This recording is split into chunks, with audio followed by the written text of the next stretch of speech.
Price the lord. ನಾವು ಮಾರ್ಕನ ಬರೆದ ಶುಭ ಸಂದೇಶದ ಬಗ್ಗೆ ನಾವು ತಿಳ್ಕೊಳ್ತಾ ಇದ್ದೋ ಬೈಬಲ್ ಕ್ಲಾಸಲ್ಲಿ.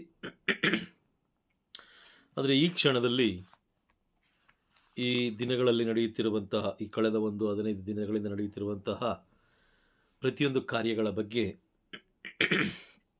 ಈ ಒಂದು ಕ್ಷಣದಲ್ಲಿ, ಉದಾಹರಣೆಗೆ ಕೇರಳದಲ್ಲಿ ನಡೆಯುತ್ತಿರುವಂತಹ ವಯನಾಡು, ಅದೇ ರೀತಿ ಉತ್ತರ ಕರ್ನಾಟಕ, ಅದೇ ರೀತಿ ಮಹಾರಾಷ್ಟ್ರ, ಈ ಎಲ್ಲ ಸ್ಥಳಗಳಲ್ಲಿ ನಡೆಯುತ್ತಿರುವಂತಹ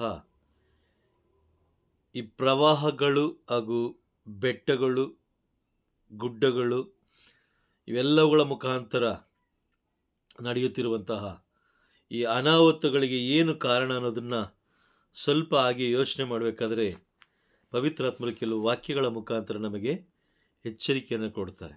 ಪ್ರೈಸ್ ದಿ ಲಾರ್ಡ್. ಎಚ್ಚರಿಕೆ ಇದು ಎಚ್ಚರಿಕೆ. ಬರ್ಕೊಳ್ಳೋಣ ಇಲ್ಲಿ ಬೇಕಾದರೆ. ಎಚ್ಚರಿಕೆಯ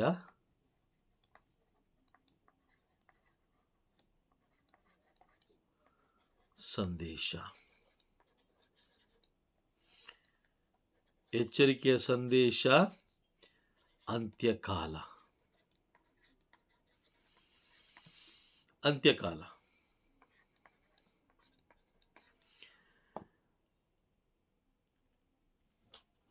ನಿನ್ನೆ ನಾನು ಒಂದು ವಿಡಿಯೋ ನೋಡ್ತಾ ಇದ್ದೆ, ಕೇರಳದಲ್ಲಿ ನಡೆದಿರುವಂಥ ವಯನಾಡು ಅಲ್ವಾ? Praise the lord. ರಾತ್ರೋರಾತ್ರಿ ಬೆಟ್ಟ ಕುಸ್ಕೊಂಡ್ಬಿಟ್ಟಿದೆ, ಊರಿಗೂರೇ, ಊರಿಗೆ ಊರೇ ನಾಶ ಆಗಿದೆ ಬ್ರದರ್. ಇರೋ ಗುರ್ತೇ ಇಲ್ಲ, ಊರುಗಳು ಇರೋ ಗುರ್ತೇ ಇಲ್ಲ, ಊರಿರುವ ಗುರುತೇ ಇಲ್ಲ. ಸ್ವಲ್ಪ ಬೆಳಗ್ಗೆಯಿಂದ ತುಂಬ ಅದಕ್ಕೋಸ್ಕರ ನಾನು ಗಾಡಿ ಓಡಿಸ್ತಾ ಇರ್ಬೇಕಾದ್ರೆ ಅದಕ್ಕೋಸ್ಕರ ಪ್ರಾರ್ಥನೆ ಮಾಡ್ತಾ ಇದ್ದೆ. ಅಪ್ಪ, ಆ ಮಣ್ಣಿನಲ್ಲಿ ಹೂತೋಗಿರುವಂಥ ಆತ್ಮಗಳು, ಅದರಲ್ಲಿ ಒಳ್ಳೆಯವರು ಇದ್ದಾರೆ, ಕೆಟ್ಟವರು ಇದ್ದಾರೆ, ಪಾಪಿಗಳು ಇದ್ದಾರೆ, ಸಜ್ಜನರು ಇದ್ದಾರೆ, ಪುಟ್ಟ ಪುಟ್ಟ ಮಕ್ಕಳು ಇದ್ದಾರೆ, ವಯಸ್ಸಾದವರು ಇದ್ದಾರೆ, ಮತ್ತು ನಾಳೆ ಬಗ್ಗೆ ಅವರು ಚಿಂತೆ ಮಾಡ್ತದವರು ಇದ್ದಾರೆ, ಹಣ ಶೇಖರಿಸಿಟ್ಟುಕೊಂಡವರು ಇದ್ದಾರೆ, ಹಣ ಇಲ್ಲದೇ ಇದ್ದವರು ಇದ್ದಾರೆ, ಶ್ರೀಮಂತರು ಇದ್ದಾರೆ, ಬಡವರು ಇದ್ದಾರೆ. ಎಲ್ಲರೂ ಒಂದೇ ದಿನ, ಒಂದೇ ಕ್ಷಣಕ್ಕೆ, ಒಂದೇ ಸಮಯಕ್ಕೆ ಭೂಸಮಾಧಿ ಆಗ್ತಾರೆ. ಭೂಸಮಾಧಿ ಆಗ್ತಾರೆ. Praise the lord. ಇದ್ರ ಬಗ್ಗೆ ಆ ಮೃತ ಹೊಂದಿದಂಥ ಆತ್ಮಗಳಿಗೋಸ್ಕರ ಪ್ರಾರ್ಥನೆ ಮಾಡ್ತಾ ಈ ದಿನ ಮುಗೀತು.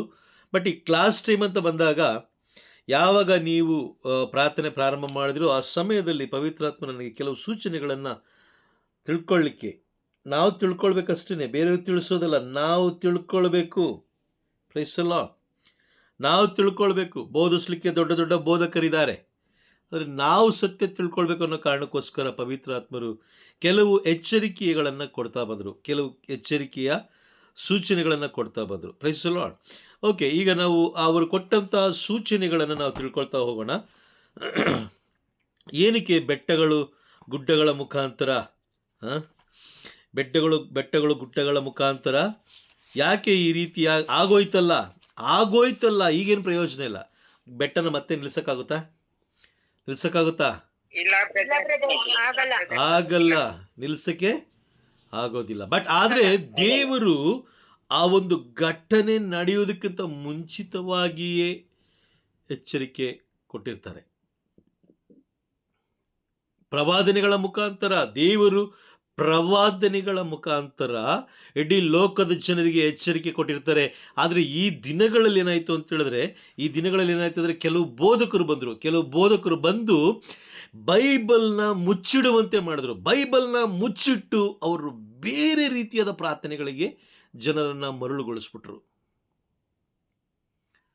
ಬೇರೆ ರೀತಿಯಾದ ಪ್ರಬೋಧನೆಗಳ ಮುಖಾಂತರ ಕೆಲವು ಬೋಧಕರು ಆ ಲೋಕದ ವ್ಯಕ್ತಿಗಳಿಗೋಸ್ಕರ ದೇವರ ಪ್ರವಾದನೆಗಳನ್ನು ಅವರು ಮುಚ್ಚಿಟ್ರು.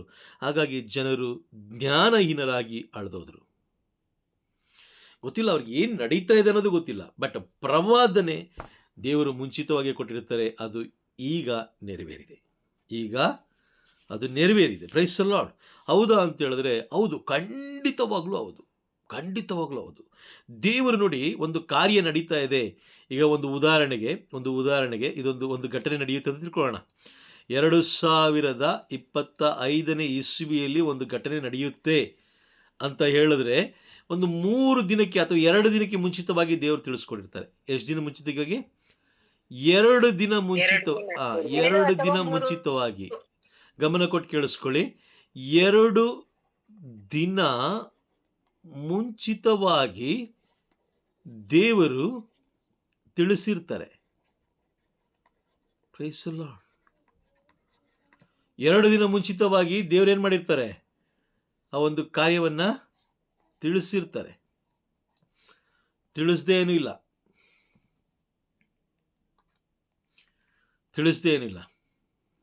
ಹಾಗಾದ್ರೆ 2 ದಿನ ಮುಂಚಿತವಾಗಿ ಅಂದ್ರೆ ಇವ್ರು ಯಾವಾಗ ತಿಳಿಸಿರ್ಬೇಕು?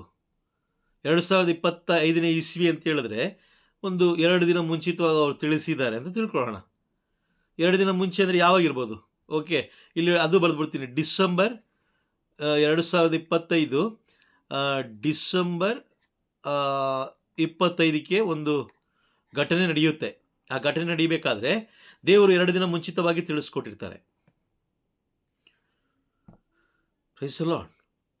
ಹೌದಲ್ವಾ? ಅವ್ರು ತಿಳಿಸದೆ ಯಾವ ಕಾರ್ಯವನ್ನು ಮಾಡೋದಿಲ್ಲ. ಇದನ್ನ ಹೇಳೋದು ಪ್ರವಾದನೆ. Praise the lord. ಇದನ್ನ ಹೇಳೋದು ಏನ್ ಹೇಳ್ತಾರೆ? ಪ್ರವಾದನೆ. ಇದನ್ನ ಹೇಳ್ತಾರೆ. ಪ್ರವಾದನೆ ಮಾಡಿ ನಂತರ ದೇವರು ಏನ್ ಮಾಡ್ತಾರೆ? ಕಾರ್ಯವನ್ನು ಮಾಡ್ತಾರೆ. ಪ್ರವಾದನೆ ಮಾಡಿದ ಯಾವ ಕಾರ್ಯವನ್ನು ಅವ್ರು ಮಾಡೋದಿಲ್ಲ. ಹಾಗಾದ್ರೆ 2025 ಇಸ್ವಿ ಡಿಸೆಂಬರ್ 25ನೇ ತಾರೀಕು ಅವರು ಒಂದು ಕಾರ್ಯವನ್ನು ಮಾಡ್ತಾ ಇದ್ದಾರೆ ಅಂತ ಹೇಳಿದ್ರೆ 2 ದಿನ ಮುಂಚಿತವಾಗಿ ದೇವರು ಲೋಕಕ್ಕೆ ತಿಳಿಸಿರ್ತಾರೆ. ಹಾಗಾದ್ರೆ ಎಷ್ಟು ದಿನ ಮುಂಚಿತವಾಗಿ? ಇದರ ಅರ್ಥ ಏನು ನಿಮ್ಗೆ? ಇದರ ಅರ್ಥ ಏನು ಬ್ರದರ್? 2 ದಿನ ಅಂದ್ರೆ ಬೈಬಲ್ ಅಲ್ಲಿ 1 ದಿನ ಅಂದ್ರೆ 1 ವರ್ಷ ಲೆಕ್ಕ ಬರ್ತದೆ. ಆಮೇನ್. ಬೈಬಲ್ ಪ್ರಕಾರ 2 ದಿನ ಅಂತ ಹೇಳಿದ್ರೆ 2000 ವರ್ಷಗಳಿಗೆ ಮುಂಚಿತವಾಗಿ. ಆಮೇನ್. ಅರ್ಥ ಆಗ್ತಾ ಇದೆಯಾ?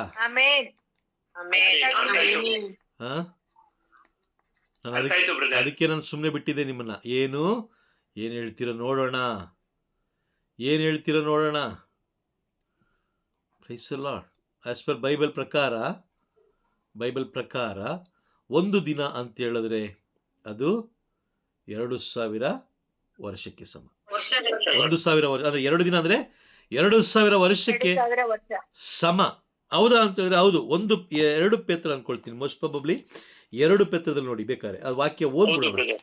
2 ಪೇತ್ರದಲ್ಲಿ ಓದ್ಬಿಡೋಣ. ಯಾಕಂತ ಹೇಳಿದ್ರೆ ಈಗ ನಾವು ಓದಿದೀವಿ, ಆದ್ರೆ ಬೇರೆಯವ್ರಿಗೆ ಗೊತ್ತಿಲ್ಲ. 2 ಪೇತ್ರ 3ನೇ ಅಧ್ಯಾಯ 8ನೇ ವಾಕ್ಯ ಓದಿದೀವಿ ಒಮ್ಮೆ. ಮತ್ತೊಂದು ವಿಷಯವನ್ನು ಮರೆಯದಿರಿ, ಪ್ರಭುವಿನ ದೃಷ್ಟಿಯಲ್ಲಿ 1 ದಿನ 1000 ವರ್ಷಗಳಂತೆಯೂ ಮತ್ತು 1000 ವರ್ಷಗಳು 1 ದಿನದಂತೆಯೂ ಇವೆ. ಹೌದಲ್ಲ? ಹೌದಾ? Praise the lord. 2 ದಿನ ಮುಂಚಿತವಾಗಿ ತಿಳಿಸಿದ್ದಾರೆ. ಆದ್ರೆ ಗಮನ ಕೊಡ್ಲಿಲ್ಲ. ಅದೇ ಹೇಳ್ತಾ ಇದೀನಲ್ಲ, ಪ್ರತಿಯೊಬ್ಬೊಬ್ಬ ಬೋಧಕ, ಹೊಸದಾಗಿ ಬಂದಿರುವಂತ ಬೋಧಕ ಒಂದೊಂದು ಸ್ವರೂಪದ ಮೇಲೆ ಗಮನ ಹರಿಸ್ತಾನೆ. ಒಂದೊಂದು ವ್ಯಕ್ತಿಯ ಮೇಲೆ ಗಮನ ಹರಿಸ್ತಾನೆ. ಒಂದೊಂದು ಲೋಕದ ವ್ಯಕ್ತಿಗಳ ಮೇಲೆ, ಲೋಕದ ವಸ್ತುಗಳ ಮೇಲೆ ಇವನು ಗಮನ ಹರಿಸಿ ಆ ಪ್ರವಾದನೆಗಳು ಜನರ ಕಿವಿಗೆ ಬೀಳದ ಹಾಗೆ ಇವನು ಮುಚ್ಚಿಡ್ತಾನೆ. Price the lord. ನೋಡಿ ಬೇಕಾದ್ರೆ ನಹೂಮನ ಗ್ರಂಥ 2 ದಿನ ಮುಂಚಿತವಾಗಿ ತಿಳಿಸಿದಂತಹ ಪ್ರವಾದನೆ. ನಹೂಮನ ಗ್ರಂಥ 1ನೇ ಅಧ್ಯಾಯ ವಾಕ್ಯ 2ರಿಂದ 6 ಓದಿ. ಪ್ರವಾದಿ ನಹೂಮ. ಆಮೋಸ್ ಪಕ್ಕ ಬರುತ್ತೆ. ಪುಟ ಸಂಖ್ಯೆ 1, 3, 4, 7. Price the lord. 1, 3, 4, 7 ನೋಡಿ, ಅಲ್ಲಿ ಬರ್ದಿದ್ದೀನಿ ನೋಡಿ.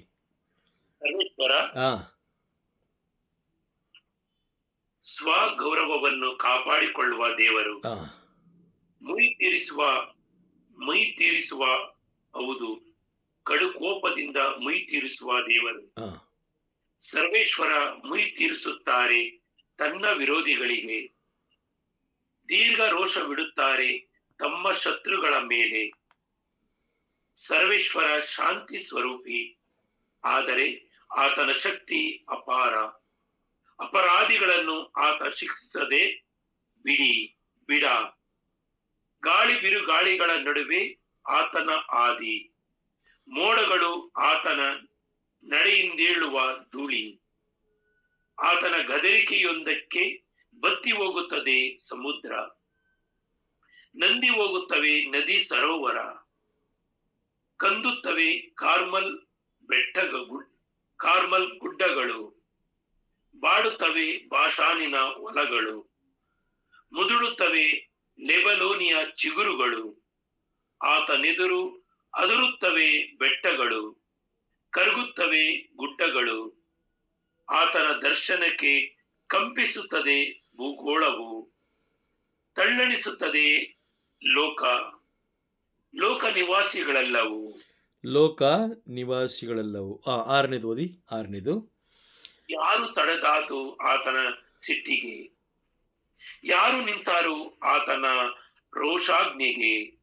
ಆತನ ರೌದ್ರ ಜ್ವಾಲ ಪ್ರವಾಹದಂತೆ, ಬಂಡೆಗಳು ಪುಡಿ ಆತನ ಮುಂದೆ. Praise the lord. ನೋಡಿ ಇಲ್ಲಿ 5ನೇ ವಾಕ್ಯ ನೋಡಿ. ಆತನೆದುರು ಅದರುತ್ತವೆ ಬೆಟ್ಟಗಳು, ಕರಗುತ್ತವೆ ಗುಡ್ಡಗಳು. Praise the lord. ಹೌದಾ? ಹೌದು. ಇದಕ್ಕೆ ಕಾರಣ ಏನು ಗೊತ್ತಾ? ಇದಕ್ಕೆ ಕಾರಣ ಒಂದೇ. ಕೇರಳದಲ್ಲಿ ಏನಕ್ಕೆ ನಡೀತು ಅದೊಂದು ಘಟನೆ ಅಂತ ಹೇಳಿದ್ರೆ ಅದಕ್ಕೆ ಮುಖ್ಯವಾದ ಕಾರಣ ಒಂದೇ.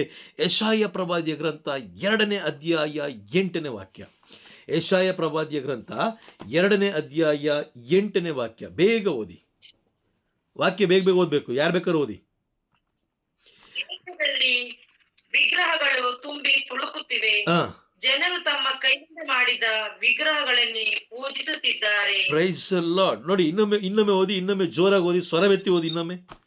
ದೇಶದಲ್ಲಿ ವಿಗ್ರಹಗಳು ತುಂಬಿ ತುಳುಕುತ್ತಿವೆ, ಜನರು ತಮ್ಮ ಕೈಯಿಂದ ಮಾಡಿದ ವಿಗ್ರಹಗಳನ್ನೇ ಪೂಜಿಸುತ್ತಿದ್ದಾರೆ. 2 ದಿನ ಮುಂಚಿತವಾಗಿಯೇ ದೇವರು ನೀಡಿದ ಪ್ರವಾದನೆ ಇದು.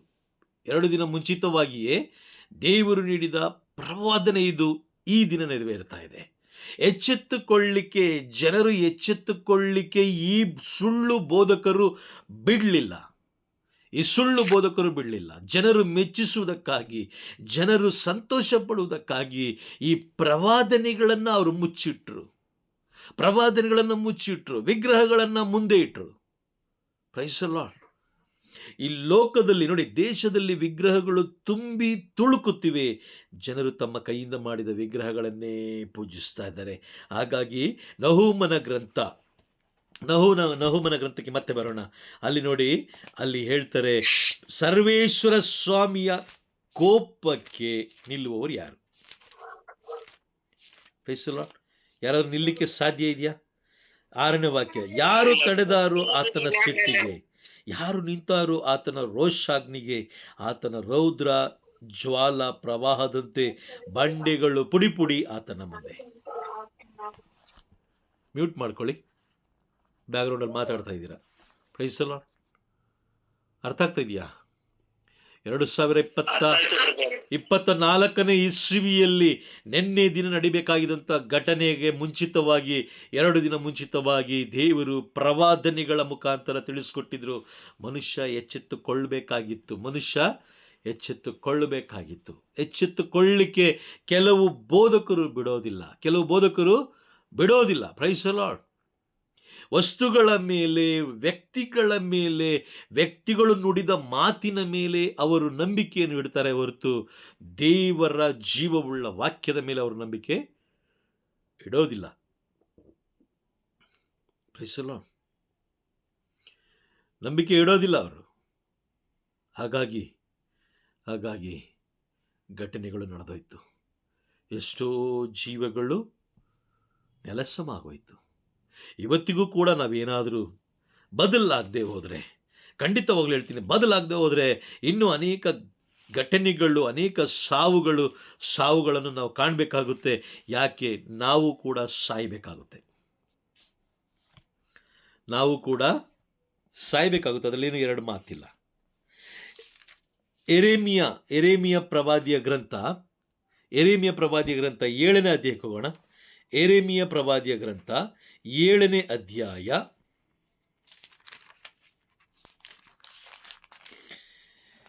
7ನೇ ಅಧ್ಯಾಯದಲ್ಲಿ 21ರಿಂದ 26 ತನಕ ಓದಿ. ಇಸ್ರಾಯೇಲಿನ ದೇವರು ಸರ್ವಶಕ್ತರೂ ಆದ ಸರ್ವೇಶ್ವರರ ನುಡಿಯಿದು, ನೀವು ಅರ್ಪಿಸುವ ದಹನ ಬಲಿಗಳನ್ನು ಸಾಧಾರಣ ಯಜ್ಞ ಬಲಿಗಳೆಂದು ಭಾವಿಸಿ ಅವುಗಳ ಮಾಂಸವನ್ನು ಕೂಡ ನೀವೇ ತಿನ್ನುತ್ತೀರಿ. ನಿಮ್ಮ ಪೂರ್ವಜರನ್ನು ಈಜಿಪ್ಟ್ ದೇಶದಿಂದ ಬರಮಾಡಿದಾಗ ದಹನ ಬಲಿಯ ವಿಷಯವಾಗಿಯಾಗಲಿ ಯಜ್ಞ ಬಲಿಯ ವಿಷಯವಾಗಿಯಾಗಲಿ ನಾನು ಅವರಿಗೆ ಏನೂ ಹೇಳಲಿಲ್ಲ, ಯಾವ ಕಟ್ಟಳೆಯನ್ನೂ ಕೊಡಲಿಲ್ಲ. ನಾನು ಕೊಟ್ಟ ಒಂದು ಕಟ್ಟಳೆ ಎಂದರೆ ಇದು, ನನ್ನ ಮಾತಿಗೆ ಕಿವಿಗೊಡಿ. ನಾನು ನಿಮ್ಮ ದೇವರಾಗಿರುತ್ತೇನೆ, ನೀವು ನನ್ನ ಪ್ರಜೆಯಾಗಿರಿ. ನಿಮಗೆ ಹಿತವಾಗುವಂತೆ ನಾನು ವಿಧಿಸುವ ಮಾರ್ಗದಲ್ಲೇ ನಡೆಯಿರಿ. ಆದರೆ ಅವರು ಕೇಳಲಿಲ್ಲ, ಕಿವಿಗೊಡಲಿಲ್ಲ. ತಮ್ಮ ಸ್ವಂತ ಆಲೋಚನೆಗಳನ್ನು ಅನುಸರಿಸಿದರು. ತಮ್ಮ ದುಷ್ಟ ಹೃದಯದ ನಿಮಿತ್ತ ಹಠಮಾರಿಗಳಂತೆ ನಡೆದುಕೊಂಡರು. ಮುಂದೆ ಸಾಗದೆ ಹಿಂದಿರುಗಿಯೇ ಹೋದರು. ನಿಮ್ಮ ಪೂರ್ವಜರು ಈಜಿಪ್ಟ್ ದೇಶದಿಂದ ಹೊರಟ ದಿನ ಮೊದಲ್ಗೊಂಡು ಈ ದಿನದವರೆಗೂ ನನ್ನ ದಾಸರಾದ ಎಲ್ಲ ಪ್ರವಾದಿಗಳನ್ನು ನಿಮ್ಮವರ ಬಳಿಗೆ ಕಳಿಸುತ್ತಾ ಬಂದು ಇದ್ದೇನೆ. ದಿನ ದಿನವೂ ತಡ ಮಾಡದೆ ಕಳಿಸಿದ್ದೇನೆ.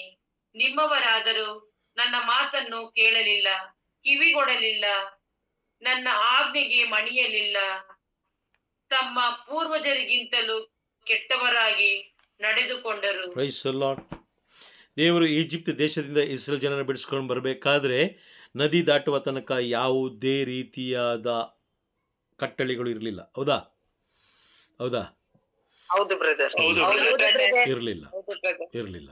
ದಾಟದ ಮೇಲೆ ಅವರಿಗೆ ಕನ್ಫರ್ಮ್ ಆಯಿತು, ಇವರು ನನ್ನ ಮಕ್ಕಳು. ಇನ್ನು ಯಾರು ಅವ್ರನ್ನ ಏನು ಟಚ್ ಮಾಡೋಕ್ಕಾಗಲ್ಲ. ಸಮುದ್ರ ದಾಟಿ ಬಂದಾಯಿತು, ಈಜಿಪ್ಟ್ ಜಾಗವನ್ನು ಬಿಟ್ಟು ಬಂದಾಯಿತು. ಈಗ ಇವರು ನನ್ನ ಮಕ್ಕಳು, ಹಾಗಾಗಿ ನಾನು ಇವರಿಗೆ ದಾರಿ ತಪ್ಪಲಿಕ್ಕೆ ಬಿಡೋದಿಲ್ಲ. ನಾನು ಇವರಿಗೆ ಕೆಲವು ನಿಯಮಗಳನ್ನು ನಾನು ಏನು ಮಾಡ್ತೀನಿ, ಕೆಲವು ನಿಯಮಗಳನ್ನು ನೀಡಿ ನಾನು ಅವರಿಗೆ ದೇವರಾಗಿರ್ತೀನಿ. ನೋಡಿ, ನಿಮಗೆ ನಿಮ್ಮ ಮಕ್ಕಳಿಗೆ ನೀವೇನು ಹೇಳ್ತೀರಾ?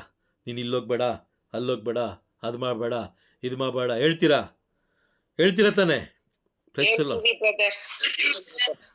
ಹೇಳ್ತೀರ. ಕಾರಣ ಏನಂದರೆ ನಿಮ್ಮ ಮಕ್ಕಳು ದಾರಿ ತಪ್ಪಿ ಹೋಗಬಾರ್ದು. ನಿಮ್ಮ ಮಕ್ಕಳು ಕುಡುಕರ ಜೊತೆಲಿ ಸೇರಬಾರ್ದು. ನಿಮ್ಮ ಮಕ್ಕಳು ಕಳ್ಳರ ಜೊತೆಲಿ ಸೇರಬಾರ್ದು. ನಿಮ್ಮ ಮಕ್ಕಳು ಕೆಟ್ಟ ಸವಾಸಗಳನ್ನು ಮಾಡುವಂಥವರ ಜೊತೆಲಿ ಸೇರಬಾರ್ದು.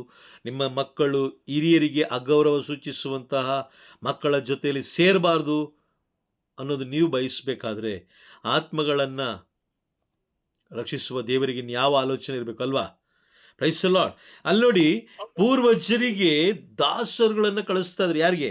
ಅವರ ಪ್ರತಿಯೊಬ್ಬೊಬ್ಬರಿಗೆ ಪ್ರವಾದಿಗಳನ್ನು, ಅವರ ದಾಸರಾದ ಪ್ರವಾದಿಗಳನ್ನು ಕಳಿಸ್ತಾ ಇದ್ರು. ಒಂದು ದಿನನೂ ತಡ ಮಾಡ್ತಾರಿಲ್ಲ. ನೋಡಿ, ಯೆರೆಮೀಯ ಪ್ರವಾದಿ ಬಂದರು, ಯೆಶಾಯ ಪ್ರವಾದಿ ಬಂದರು, ಎಜೆಕಿಯೇಲ್ ಪ್ರವಾದಿ ಬಂದರು, ನಹೂಮ ಪ್ರವಾದಿ, ಆಮೋಸ್ ಪ್ರವಾದಿ, ಇನ್ನೂ ಅನೇಕ ಮೋಶೆ, ಇವರೆಲ್ಲ ದಾನಿಯೇಲ, ಇವರೆಲ್ಲರೂ ಪ್ರವಾದಿಗಳು ಬಂದರು. ಹಿರಿಯರು ಕೇಳಿದ್ರಾ? ಕೇಳಲಿಲ್ಲ, ಹಾಳಾಗೋದ್ರು. ಹಾಳಾಗೋದ್ರು. ಬಟ್ ಆದರೆ ಇಲ್ಲಿ ಒಂದು ವಾಕ್ಯ ಗಮನ ಕೊಟ್ಟು ಕೇಳಿಸ್ಕೊಳ್ಳಿ. 26ನೇ ವಾಕ್ಯ, ನಿಮ್ಮವರಾದರೂ ನನ್ನ ಮಾತನ್ನು ಕೇಳಲಿಲ್ಲ, ಕಿವಿ ಕೊಡಲಿಲ್ಲ, ನನ್ನ ಆಜ್ಞೆಗೆ ಮಣಿಯಲಿಲ್ಲ, ತಮ್ಮ ಪೂರ್ವಜರಿಗಿಂತಲೂ ಕೆಟ್ಟದಾಗಿ ನಡೆದುಕೊಂಡರು. ಇವತ್ತು ನಾವು ಪೂರ್ವಜರಿಗಿಂತಲೂ ಕೆಟ್ಟದಾಗಿ ನಾವು ನಡ್ಕೊಳ್ತಾ ಇದ್ದೀವಿ. ಯಾಕಂದರೆ ಈ ದಿನಗಳಲ್ಲಿ ನಮಗೆ ಪ್ರಾರ್ಥನೆ ಮಾಡಲಿಕ್ಕೆ ಟೈಮ್ ಇಲ್ಲ, ಬೈಬಲ್ ಓದಲಿಕ್ಕೆ ಟೈಮ್ ಇಲ್ಲ. ಏನು, ಮನೆಯಲ್ಲಿ ಒಂದು ಸ್ವರೂಪ ತಂದಿಟ್ಕೊಳ್ಳೋದು, ಆ ಸ್ವರೂಪನ ಮುತ್ತಿಕ್ಬಿಟ್ಟು ಹೋಗ್ಬಿಟ್ರೆ ದೇವ್ರು ಕಾಪಾಡ್ತಾರೆ ಅನ್ನೋ ಒಂದು ಆ ಕೆಟ್ಟ ಭಾವನೆ ಅವರಲ್ಲಿ ತುಂಬಿದೆ. ಕೆಟ್ಟ ಭಾವನೆ ಅವರಲ್ಲಿ ತುಂಬಿಸ್ಬಿಟ್ರು, ಮನಸ್ಸಲ್ಲಿ ತುಂಬಿಸ್ಬಿಟ್ರು. ಎಲ್ಲ ಬೋಧಕರು ಏನು ಮಾಡಿದ್ರು, ಇದನ್ನು ಮುಟ್ಟಿ ನೀನು ಮುತ್ತಿಕ್ಕೋ, ಇದನ್ನು ಮುಟ್ಟಿ ನೀನು ಮುತ್ತಿಕ್ಕೋ, ಇದನ್ನು ತಲೆ ಮೇಲೆ ಇಟ್ಕೋ, ಇದು ತಲೆ ಮೇಲೆ ಒಟ್ಟುಕೋ, ಅದು ಮಾಡು ಇದು ಮಾಡು, ಅದಕ್ಕೆ ಸೀರೆ ಉಡಿಸು, ಬಟ್ಟೆ ಉಡಿಸು, ಅದು ಮಾಡು ಇದು ಮಾಡು ಎಲ್ಲ ಹೇಳಿ ಪ್ರವಾದನೆಗಳನ್ನು ಮುಚ್ಚಿಟ್ರು. ಈ ದಿನ ಏನಾಯಿತು, ಅಯ್ಯೋ ಆ ಊರಲ್ಲಿದ್ದಂತಹ ಎಷ್ಟು ಜನರು ಮರಣ ಹೊಂದಿದರೋ ಅದೆಲ್ಲದಕ್ಕೂ ಈ ಸುಳ್ಳು ಬೋಧಕರು ಮಾಡಿದ ಬೋಧನೆಗಳೇ ಕಾರಣ.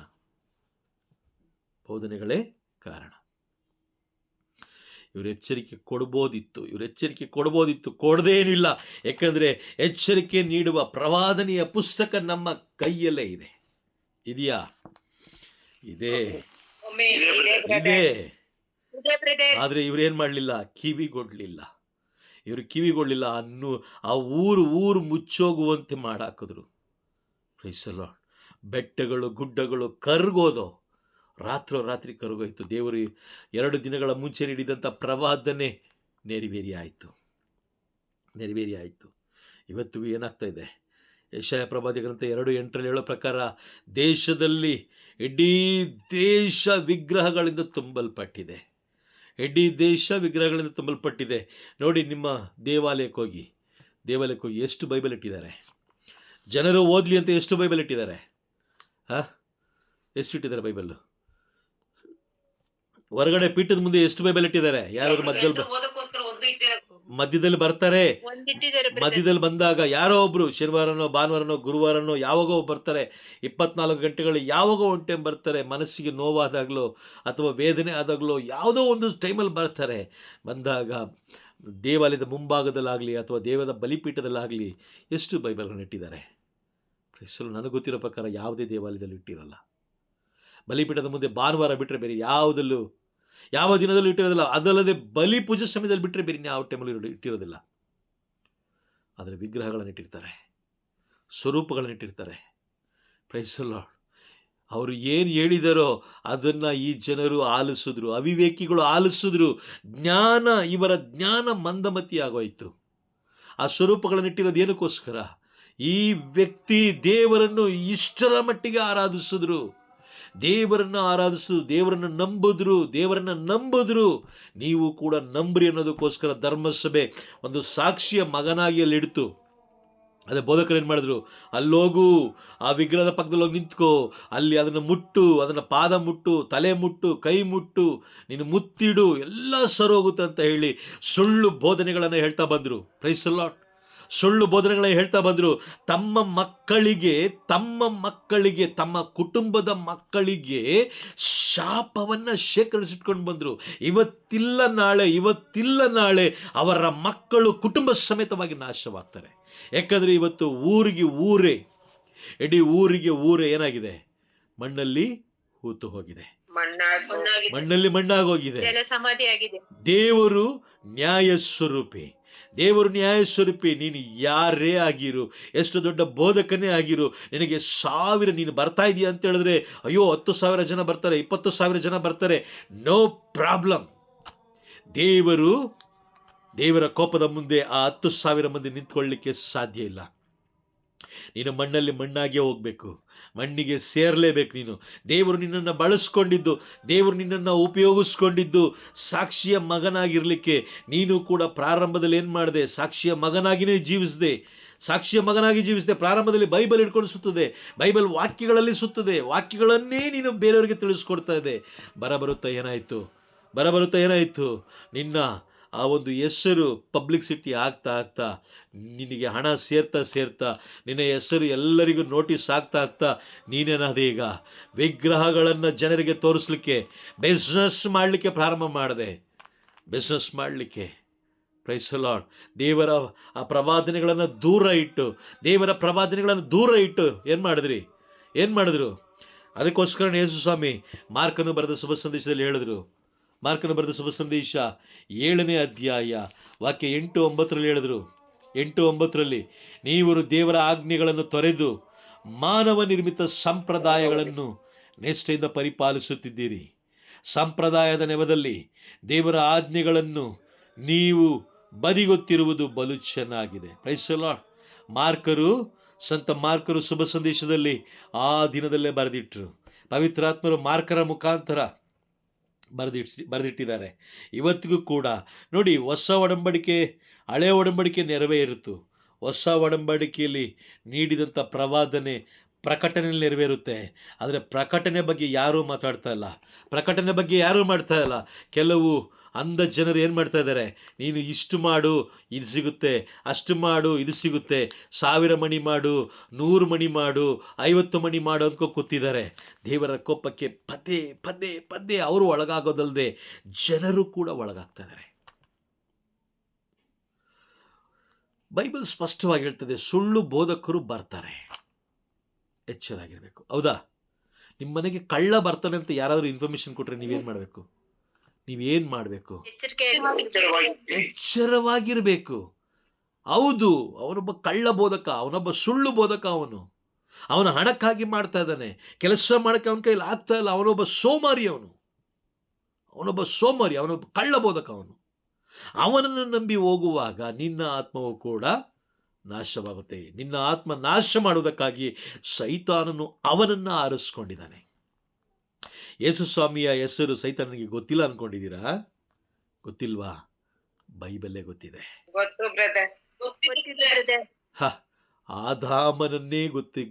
ಆದಾಮನ ಜೊತೆಲಿದ್ದಂತ ಸೈತಾನ ಅಲ್ವಾ? ನೋಡಿ, ಆದಾಮ ಅವಳು, ಅದಾದ್ಮೇಲೆ ಯೇಸು ಸ್ವಾಮಿ, ಪೇತ್ರ, ಇಸ್ಕಾರಿಯೋತ ಯೂದ. ನೋಡಿದ್ರ ಹಾಗೇ ಮುಂದುವರ್ಸ್ಕೊಂತ ಬರ್ತಾ ಇದ್ದಾನೆ. ಈ ದಿನಗಳಲ್ಲಿ ಪ್ರಕಟಣೆ ಪುಸ್ತಕದಲ್ಲಿ ಬರೆದಿರುವಂತೆ ಯಾರ್ಯಾರು ಸಿದ್ಧರಾಗ್ತಾ ಇದ್ದಾರೋ, ವಿಗ್ರಹಗಳಿಂದ ಬೇರ್ಪಟ್ಟು ಅವರು ದೇವರ ಧರ್ಮಶಾಸ್ತ್ರಕ್ಕೆ ಅನುಸಾರವಾಗಿ ಅವರು ದೊಡ್ಡ ಶ್ರೀಮಂತರಾಗಬೇಕು ಅನ್ನೋದು ಏನು ಬೇಕಾಗಿಲ್ಲ. ದೇವರ ಧರ್ಮಶಾಸ್ತ್ರಕ್ಕೆ ತಲೆ ಬಾಗಿದ್ರೆ ಸಾಕು, ದೇವರು ಮುನ್ನಡೆಸ್ತಾರೆ. ಆಮೇನ್. ನಮ್ಮನ್ನ ಮುನ್ನಡೆಸಲಿಕ್ಕೆ ಎಲ್ಲರಿಗಿಂತಲೂ ಉತ್ತಮವಾದ ಒಬ್ರು ಬೋಧಕರಿದ್ದಾರೆ, ಅವರೇ ಪವಿತ್ರಾತ್ಮರು. ಅವರು ಸತ್ಯ ಸ್ವರೂಪಿ. ನೋಡಿ, ಇನ್ನೂ ಅನೇಕ ಘಟನೆಗಳು ನಡೆಯುತ್ತೆ. ಕರ್ನಾಟಕದಲ್ಲಿ ಅನೇಕ ಘಾಟ್ ಸೆಕ್ಷನಲ್ಲಿರುವಂತಹ ಎಲ್ಲ ರಸ್ತೆಗಳು ಹಾಳಾಗಿದೆ. ಗುಡ್ಡಗಳು ಕುಸಿತಾ ಇದೆ, ಗುಡ್ಡಗಳೆಲ್ಲ ಕದಲಿ ಹೋಗ್ತಾ ಇದೆ. ಯಾರು ನಡಗಿಸಿದ್ಯಾರು? ಗುಡ್ಡನ ನಡಗಿಸಿದ್ಯಾರು? ಬೆಟ್ಟಗಳನ್ನು ನಡಗಿಸಿದ್ಯಾರು? ದೇವರ ಕೋಪ. ಹೌದಾ? ದೇವರ ಕೋಪ. ಕಾರಣ ಏನು? ದೇವರಿಗೆ ವಿಗ್ರಹಗಳನ್ನು ಪೂಜಿಸುತ್ತಾರೆ. ದೇವರಿಗೆ ಪ್ರಥಮ ಸ್ಥಾನವನ್ನು ಕೊಡದೆ ವಿಗ್ರಹಗಳನ್ನು ಪೂಜಿಸಿದಕ್ಕಾಗಿ. ನಹೂಮ 1ನೇ ಅಧ್ಯಾಯ 2ನೇ ವಾಕ್ಯ ಓದಿ, ಬೇಗ ಓದಿ. Price the lord. ನಹೂಮ 1:2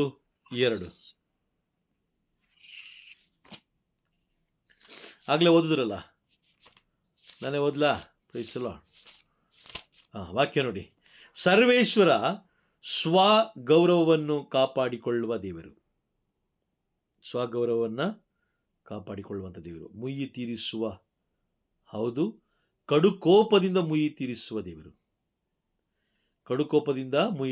ದೇವರು. ಸರ್ವೇಶ್ವರ ಮುಯ್ಯಿ ತೀರಿಸುತ್ತಾರೆ ತನ್ನ ವಿರೋಧಿಗಳಿಗೆ, ದೀರ್ಘ ರೋಷವಿಡುತ್ತಾರೆ ತಮ್ಮ ಶತ್ರುಗಳ ಮೇಲೆ. 6ನೇ ವಾಕ್ಯ. 5ನೇ ವಾಕ್ಯ, ಆತನೆದುರು ಅದರುತ್ತವೆ ಬೆಟ್ಟಗಳು, ಕರಗುತ್ತವೆ ಗುಡ್ಡಗಳು. Praise the lord. ಅರ್ಥ ಆಗ್ತದೆಯಾ? ಈಗಲೂ ದೇವರ ಅವಕಾಶ ಕೊಟ್ಟಿದ್ದಾರೆ. ನನಗೂ ಕೊಟ್ಟಿದ್ದಾರೆ, ನಿಮಗೂ ಕೊಟ್ಟಿದ್ದಾರೆ, ಈ ಲೋಕದ ಜನರಿಗೆ ಪ್ರತಿಯೊಬ್ಬರಿಗೂ ಕೊಟ್ಟಿದ್ದಾರೆ. ಆ ಹಳ್ಳಿನೇ ನೆಲಸಮವಾದ ರೀತಿಯಲ್ಲಿ ನಮಗೆ ಇನ್ನೂ ಒಂದು ಅವಕಾಶ ಕೊಟ್ಟಿದ್ದಾರೆ ದೇವರು. ಈಗಲೂ ಕೂಡ ನಾವು ದೇವರ ಧರ್ಮಶಾಸ್ತ್ರವನ್ನು ಬದಿಗೊತ್ತಿ ದೇವರ ಆ ಪ್ರವಾದನೆಗಳಿಗೆ ನಾವು ಕಿವಿಗೊಡದೆ ಹೋದರೆ, ಪ್ರವಾದನೆಗಳಿಗೆ ನಾವು ಕಿವಿಗೊಟ್ಟು ಎಚ್ಚರವಾಗದೆ ಹೋದರೆ, ಇನ್ನು ಮುಂದೆನೂ ಕೂಡ ನಾವು ವಿಗ್ರಹಗಳಲ್ಲೇ ತುಂಬಿದರೆ, ಇನ್ನು ಮುಂದೆ ಕೂಡ ನಾವು ಸ್ವರೂಪಗಳಲ್ಲೇ ತುಂಬಿದರೆ ಖಂಡಿತವಾಗಲೂ ನಾವು ಸಾಯ್ತೀವಿ.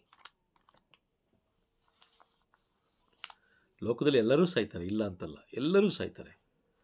ಆದರೆ ಪರಲೋಕ ಪ್ರವೇಶ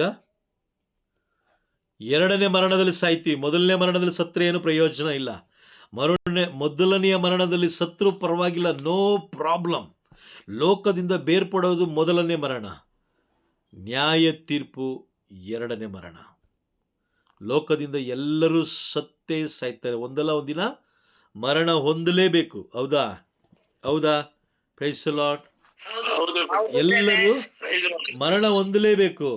ಆದರೆ ಎರಡನೆಯ ಮರಣ ಅನ್ನೋದು ಇದೆಯಲ್ಲ, ಅದು ನ್ಯಾಯ ತೀರ್ಪು. ಇನ್ನೊಂದು ವಾಕ್ಯ ಓದಿ, ಎಜೆಕಿಯೇಲ್ ಪ್ರವಾದಿಯ ಗ್ರಂಥ. ಎಜೆಕಿಯೇಲ್ ಪ್ರವಾದಿಯ ಗ್ರಂಥ ಬೇಗ ತಗೊಳ್ಳಿ, 5ನೇ ಅಧ್ಯಾಯ. ಎಜೆಕಿಯೇಲ್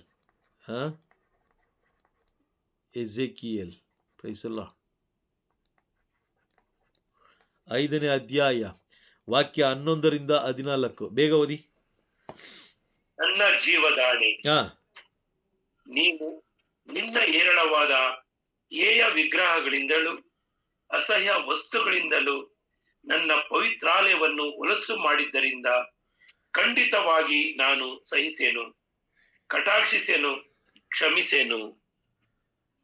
ನಿನ್ನಲ್ಲಿನ 1/3 ಜನರು ವ್ಯಾಧಿಯಿಂದ ಸಾಯುವರು, ನಿನ್ನ ಮಧ್ಯದಲ್ಲೇ ಕ್ಷಾಮದಿಂದ ನಾಶವಾಗುವರು. 1/2 ನಿನ್ನ ಸುತ್ತಲೂ ಖಡ್ಗದಿಂದ ಹತರಾಗುವರು. ಮತ್ತೊಂದು ಭಾಗದವರನ್ನು ನಾನು ಎಲ್ಲಾ ಕಡೆಯ ಗಾಳಿಗೂ ತೂರಿ ಅವರ ಹಿಂದೆ ಕತ್ತಿಯನ್ನು ಬೀಸುವೆನು. ಮೂರನೇದು ಕೊನೆಯದಾಗಿ ಹೇಳ್ತಾರೆ ನೋಡಿ, ಮತ್ತೊಂದು ಭಾಗದವರನ್ನು ಎಲ್ಲಾ ಕಡೆಯ ಗಾಳಿಗೂ ತೂರಿ ಅವರ ಹಿಂದೆ ಕತ್ತಿಯನ್ನು ಬೀಸುವೆನು. Price the lord. ಹಾಗೆ ಮುಂದೆ ಓದಿ 13-14. ಹೀಗೆ ನನ್ನ ಸಿಟ್ಟನ್ನು ತೀರಿಸಿಕೊಳ್ಳುವೆನು, ನನ್ನ ರೋಷವನ್ನು ಅವರ ಮೇಲೆ ಕಾರಿಶಾಂತನಾಗುವೆನು. ಆಗ್ರಹದಿಂದ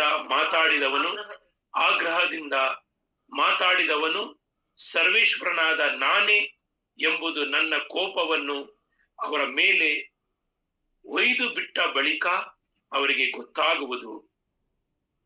ಹಾದು ಹೋಗುವವರೆಲ್ಲರ ಕಣ್ಣೆದುರಿಗೆ ನಾನು ನಿನ್ನನ್ನು ಹಾಳು ಮಾಡಿ ಸುತ್ತಲಿನ ಜನಾಂಗಗಳ ನಿಂದೆಗೆ ಗುರಿ ಮಾಡುವೆನು. Praise the Lord. ಎಲ್ಲರಿಗೂ ಸಾಕ್ಷಿಯಾಗಿ ನಾನು ಇಡ್ತೀನಿ. ಈ ಪ್ರವಾದನೆ ಖಂಡಿತವಾಗ್ಲೂ ನೆರವೇರುತ್ತೆ. ಅನೇಕ ಸ್ವಲ್ಪ ದಿನಗಳ ಹಿಂದೆ ಮಣಿಪುರ ರಾಜ್ಯದಲ್ಲಿ ಏನಾಯಿತು? ಎಲ್ಲ ಕತ್ತಿಗೆ ತುತ್ತಾದರು. ಹೌದಾ? ಕತ್ತರಿಸಿದ್ರು, ತಲೆಗಳು ಕತ್ತರಿಸಿದ್ರು, ಕೈಗಳು ಕತ್ತರಿಸಿದ್ರು, ಏನೇನೋ ಮಾಡಿದ್ರು. ಆದರೂ ಕೂಡ ನಾವು ಬದಲಾಗ್ತಾ ಇಲ್ಲ. ಇವತ್ತಿಗೂ ಕೂಡ ನಾವು ಸ್ವರೂಪಗಳ ಹಿಂದೆ ಮತ್ತು ಕಳ್ಳ ಬೋಧಕರ ಆ ಮಾತುಗಳನ್ನು ಕೇಳಿ ನಾವೇನು ಮಾಡ್ತಾ ಇದ್ದೀವಿ? ನಾಶವಾಗ್ತಾ ಇದ್ದೀವಿ. ಅವ್ರ ಮಾತು ಕೇಳೋ ಬದಲು ಆ ಒಂದು ಸಮಯನ ನಾವು ಬೈಬಲ್ ಜೊತೆಲಿ ಮಾತಾಡೋ ಒಂದು ವಾಕ್ಯ ಸಾಕು. ಪವಿತ್ರಾತ್ಮರಿಗೆ ನಾವು ಪ್ರಾರ್ಥನೆ ಮಾಡಿ ಕೂತ್ಕೊಂಡಾಗ ಒಂದೇ ಒಂದು ವಾಕ್ಯ, ಪವಿತ್ರಾತ್ಮರೇ ನನ್ನ ಜೊತೆಯಲ್ಲಿ ಮಾತನಾಡಿರಿ. ಅವ್ರು ಖಂಡಿತವಾಗ್ಲೂ ಮಾತಾಡ್ತಾರೆ. ಅವರು ಸುಳ್ಳು ಬೋಧಕರಲ್ಲ, ಅವರು ಸತ್ಯ ಸ್ವರೂಪಿ. ಪಾಪದ ನ್ಯಾಯ ತೀರ್ಪಿನ ಅಂತಿಮ ದಿನದ ತಪ್ಪು ಭಾವನೆಗಳನ್ನು ಜನರಿಗೆ ಮನವರಿಕೆ ಮಾಡಿಕೊಡುವುದಕ್ಕಾಗಿ ದೇವರೇ ನಮಗಾಗಿ ಉಚಿತವಾಗಿ ಕೊಟ್ಟಿರುವಂಥ ಪೋಷಕರು. ಆಮೇನ್. ನಾವೇನು ಮಾಡ್ತಾ ಇದ್ದೀವಿ ಈ ದಿನಗಳಲ್ಲಿ ನಾವೇನು ಮಾಡ್ತಾ ಇದ್ದೀವಿ? ಪವಿತ್ರಾತ್ಮರನ್ನ ಸೈಡ್ಗಿಟ್ಟಿದ್ದೀವಿ, ಧರ್ಮಶಾಸ್ತ್ರವನ್ನು ಸೈಡ್ಗಿಟ್ಟಿದ್ದೀವಿ. ಈಗ ಲೋಕದಲ್ಲಿರುವ ವಸ್ತುಗಳು, ಲೋಕದಲ್ಲಿ ಜೀವಿಸಿದ್ದಂಥ ವ್ಯಕ್ತಿಗಳನ್ನು ಹಿಂಬಾಲಿಸ್ತಾ ಇದ್ದೀವಿ. ನಾವು ಹಿಂಬಾಲಿಸ್ತಾ ಇದ್ದೀವಿ. ಗುಡ್ಡಗಳು ಕರಗುತ್ತಾ ಇದೆ, ಬೆಟ್ಟಗಳೆಲ್ಲ ನಡುಗುತ್ತಾ ಇದೆ. ದೇವರ ಕೋಪ ಇಳಿದು ಬಂದಾಯಿತು. ಈಗಲೂ ನಾವು ಬದಲಾವಣೆ ಆಗದೆ ಹೋದರೆ, ಈಗಲೂ ನಾವು ಮನ ಪರಿವರ್ತನೆ ಆಗದೆ ಹೋದರೆ, ಪ್ರೈಸ್ ದಿ ಲಾರ್ಡ್, ಇನ್ನು ದೇವರ ಕೋಪ ಯಾವ ರೀತಿ ಇರುತ್ತೋ ಗೊತ್ತಿಲ್ಲ. ನೋಡಿ, ಉತ್ತರ ಕರ್ನಾಟಕದಲ್ಲಿ, ಮಹಾರಾಷ್ಟ್ರದಲ್ಲಿ ಮಳೆಯಿಂದ ಏನಾಗ್ತಾ ಇದೆ? ಎಲ್ಲ ನಾಶ ಆಗ್ತಾ ಇದೆ. ಮನೆಗಳು ಮುಳುಗೋಗ್ತಾ ಇದೆ, ಎಲ್ಲ ಪ್ರವಾಹಗಳಾಗಿ ಮಾರ್ಪಟ್ಟಿದೆ. ಹಳ್ಳಿ ಊರು ಎಲ್ಲ ಪ್ರವಾಹದಿಂದ ತುಂಬಲ್ಪಟ್ಟಿದೆ. ಎಲ್ಲ ನಾಶ ಆಗ್ತಾ ಇದೆ. ಭೂಮಿ, ಫಸಲು, ಬೆಳೆ ಎಲ್ಲ ನಾಶ ಆಗ್ತಾ ಇದೆ. ತಿನ್ನಲಿಕ್ಕೆ ಏನೂ ಸಿಗೋದಿಲ್ಲ. ಆಗ ಜನರು ಏನು ಮಾಡ್ತಾರೆ? ಕೊಲೆಗಳನ್ನು ಮಾಡ್ತಾರೆ, ಇನ್ನೂ ಅನೇಕ ಕೆಟ್ಟ ಕಾರ್ಯಗಳನ್ನು ಮಾಡ್ತಾರೆ. Praise the lord. ಅರ್ಥ ಆಗ್ತಾ ಇದೆಯಾ? ಇದೊಂದು ಎಚ್ಚರಿಕೆಯ ಸಂದೇಶ.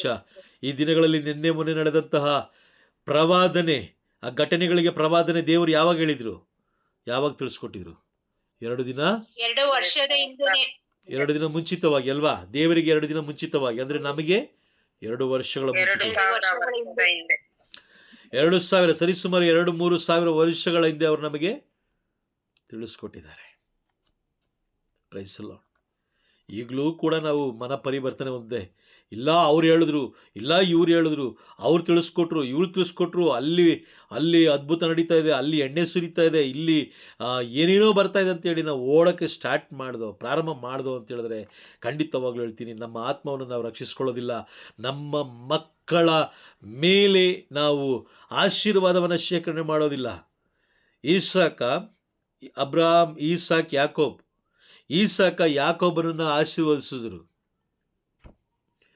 ಯಾಕೋಬ ಮೋಸದಿಂದ ಆಶೀರ್ವಾದ ತಗೊಂಡ್ರು ಕೂಡ ತಂದೆಯ ಆಶೀರ್ವಾದ ಆ ಮಗನನ್ನು ಕಾಪಾಡ್ತು. Price the lord. ವಾಕ್ಯ ಸ್ಪಷ್ಟವಾಗಿ ಹೇಳುತ್ತೆ. ಸಿರಾಕನ ಗ್ರಂಥ 3ನೇ ಅಧ್ಯಾಯ, ಬೇಗ ತಗೊಳ್ಳಿ, ಕೊನೆಯ ವಾಕ್ಯ ಓದಿ ನಾವು ಮುಗಿಸೋಣ.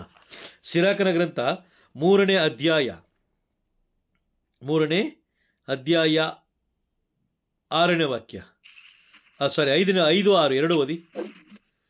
ತಂದೆಯನ್ನು ಗೌರವಿಸುವನಿಗೆ ತನ್ನ ಸ್ವಂತ ಮಕ್ಕಳಿಂದ ಆಗುವುದು ಸಂತೋಷ. ಅವನು ಪ್ರಾರ್ಥನೆ ಮಾಡುವಾಗಲೆಲ್ಲ ದೊರಕುವುದನಿಗೆ ಪ್ರತ್ಯುತ್ತರ. ತಂದೆಯನ್ನು ಗೌರವಿಸುವವನು ಬದುಕುವನು ಬಹುಕಾಲ. ಸರ್ವೇಶ್ವರನಿಗೆ ವಿಧಿಯನಾಗಿರುವವರು ತಾಯಿಗೆ ಬರಮಾಡುವನು ಸಮಾಧಾನ. ನೋಡಿ, ತಂದೆಯನ್ನು ಗೌರವಿಸುವವನಿಗೆ ಪ್ರಾರ್ಥನೆ ಮಾಡುವಾಗಲೆಲ್ಲ ದೇವರು ಸದುತ್ತರವನ್ನು ಕೊಡ್ತಾರೆ. ಆದರೆ ಈ ದಿನಗಳಲ್ಲಿ ಏನಾಯಿತು? ಎಲ್ಲವನ್ನು ನಾವು ಕಳ್ಕೊಳ್ತಾ ಇದ್ದೀವಿ. ಯಾಕೆ? ನಮ್ಮ ತಂದೆಯ ಮಾತನ್ನು ನಾವು ಕೇಳ್ತಾ ಇಲ್ಲ, ಪವಿತ್ರಾತ್ಮರ ಮಾತುಗಳನ್ನು ನಾವು ಕೇಳ್ತಾ ಇಲ್ಲ, ದೇವರ ಮಾತಿಗೆ ನಾವು ಕಿವಿಗೊಡ್ತಾ ಇಲ್ಲ.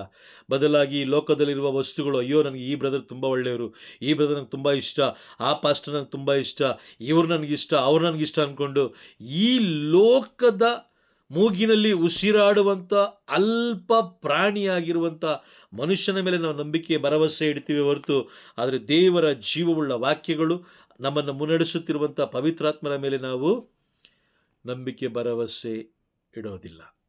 Price the lord. ಅರ್ಥ ಆಯ್ತಾ? ಎಲ್ಲರಿಗೂ ಅರ್ಥ ಆಯ್ತಾ? Price the lord. ಓಕೆ, ಹಾಗಾದ್ರೆ ನಾವು ಕ್ಲಾಸ್ ಮುಗಿಸೋಣ.